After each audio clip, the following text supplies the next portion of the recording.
Hey guys, on today's video we're going to do a really quick unboxing, so let's get started.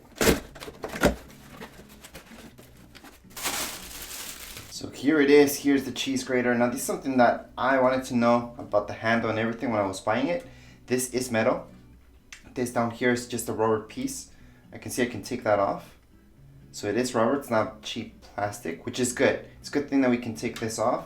Now on the top, I'm assuming that everything that would go through it would be metal as well, because this is rubber.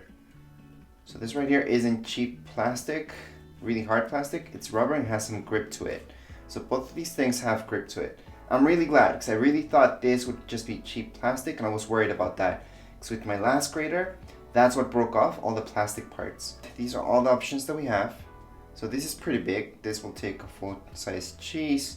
Maybe half size, full size, one of the most, yeah, this would be the one that most of you would use all the time. And then almost nobody uses this really small one. Those get to be a little annoying with everything getting stuck there. But anyways, it is pretty thin, but I can't bend it myself, so it feels okay. Same goes with the handle. I don't see myself breaking this anytime soon. But it's also good to know how they put this together. So you can see right there, see that? And that back here. So it's all metal all the way around how they put it together.